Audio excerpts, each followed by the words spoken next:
So, what do you think about our youth joining the movement? Well, I think it's critical. So, I'm an older guy, obviously, 56 years old. I remember what it was like when I was back your age and paying attention to politics a little bit, like I did when I was your age, and feeling really disconnected from it. That's kind of what I remember. It was a thing that adults did that I was really separate from. And it seems to me that kids today are different than I was. I think largely because of the web, right? So that you have the ability to access all this information. So kids feel like, and I think this is correct, like they can have an impact. And I think that's really cool. So I think it's important that kids are involved, that younger people are involved. When I say kids, as an old guy, I'm talking about anybody up to in their 30s to me are kids. It's really important whether you're 15 or 35 that you're engaged. This is the root of what I describe as self-governance in America. In other words, we govern ourselves. This is what we do as citizens. And whether you're 15 or 35 or like me, 56 years old, we have to participate in the process. So I think it's really important that young people are involved in convention of states and politics more generally. Oh, 100%. Of the three pillars, which of those do you feel our youth are most attacked to? I think so. When I look at politics from the perspective of young people, and I have a view on this also because I have a son who's 22 and a daughter who just turned 19.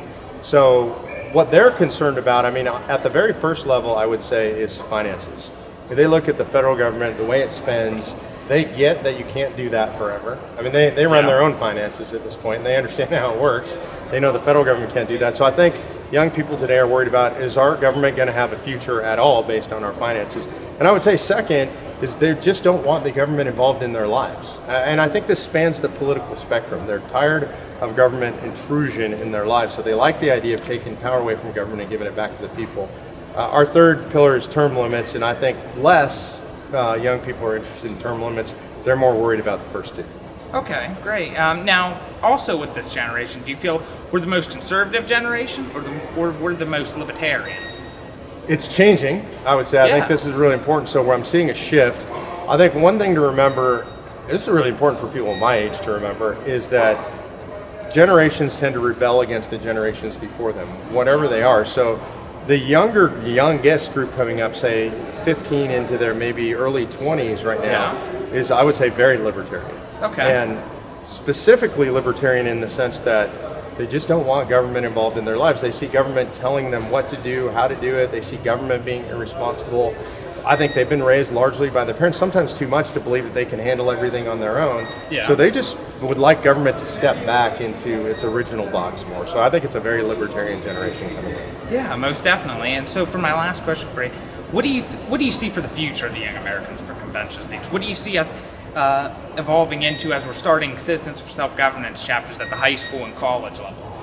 There are other, what I would describe as conservative or libertarian groups around the country involved in politics, and so I'm really proud to be associated with a lot of those. I think what makes Citizens for Self-Governance different in the Convention of States project is we're getting young people involved in something very specific, and that specific thing is learning how to come to a state legislature, like we're here in Ohio today in the state legislature, and actually lobby their own legislators. I think most people, adults or younger people, are intimidated by this, to come to the legislator, sit down with them, tell them what you think they should do. Especially for young people, you got some man or woman, they're in their 50s, they seem very accomplished, they're official, they've been elected, they're sitting across a fancy desk from you. It seems intimidating to sit down with them, but obviously you're showing somebody your age or 15 to 25 can come here and talk to a legislator and have power, real power as a constituent. So our job is to train up young people to understand that they actually do have power in the system. That's how the system is designed. So don't feel like you're excluded or can't participate. Our job is to teach young people how to be engaged and actually make a difference. That's what I think makes Citizens for Self-Governance clubs and Convention of States different generally for young people. Well, that's great, and thank you for just working with us as we're creating this movement with the youth. It's a pleasure to work with you and everything that you do for us. It's my pleasure. Yeah. Hey, I want to say one thing to you guys that are out there that might be watching this video. And, you might look at me and I look like your basic conservative political guy, right? I could be in a legislature. I don't look any different than the guys that you see on TV. I just want you to know I'm way more like you. And I'm dressed like this and I look like this because it's what you got to do to be in a legislature and to work with these folks. So I'm going to tell you something that I've never said on camera before and give you a little bit of background so you know that I'm not just talking when I say this stuff. So if you look back at my history, and this is pre-digital, so I'm a little bit sad we don't have film of this, but when I was a law student, so back in my 20s, I had a blue mohawk in law school. Right? This is the real deal. I know. So look, you're finding out for the first time. I tell you guys that because I just want you to know where I come from. That's where my heart is. Honestly, if I could get away with it today, I'd probably have a blue mohawk today. This goes way back for me. In college, I had a mohawk. I used to wear a studded collar to school, drove the teachers insane.